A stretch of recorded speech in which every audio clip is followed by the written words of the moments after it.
এবার ফারাক্কা ব্যারেজের ১০৯টি গেট খুলে দিয়েছে ভারত। গত ২৬ আগস্ট বিকেলে গেট খুলে দেওয়া হয়েছে বলে জানায় ব্যারেজ কর্তৃপক্ষ। বলা হয়েছে, ভারতের বিহার ও ঝাড়খণ্ডে বন্যার জেরে পানির চাপ বেড়েছে। ফারাক্কা ব্যারেজ এলাকার পানি বিপদসীমার ৭৭.৩৪ মিটার উপর দিয়ে বইতে থাকায় এক প্রকার বাধ্য হয়ে গেট খুলতে হয়েছে।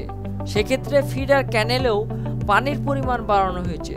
আপাতত ফিডার ক্যানেলে ৪০,০০০ কিউসেক এবং ডাউন স্ট্রিমে ১১ লাখ কিউসেক পানি ছাড়া হয়েছে বলেও জানায় ব্যারেজ কর্তৃপক্ষ। ভারতের ফারাক্কা বাঁধের সব গেট খুলে দেওয়ার খবরে বন্যা আতঙ্কে আছেন রাজশাহীর চর খিদিরপুরের বাসিন্দারা।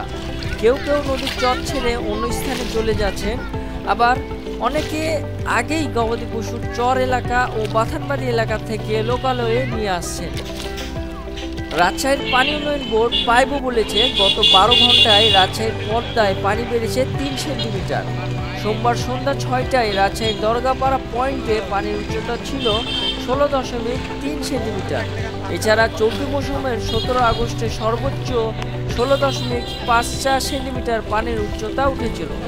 এর আগে রোববার সন্ধ্যা ৬টায় পদ্মা নদীর রাজশাহী সীমান্তে পানির উচ্চতা ছিল ১৬.২৭ সেন্টিমিটার। শনিবার সন্ধ্যা ৬টায় ছিল ১৬.২৪ সেন্টিমিটার। এ সময় নদীতে বিপদসীমার ১.৭৫ সেন্টিমিটার নিচ দিয়ে পানি প্রবাহিত হয়। রাজশাহীতে পদ্মা নদীর বিপদসীমা ১৮.০৫ সেন্টিমিটার।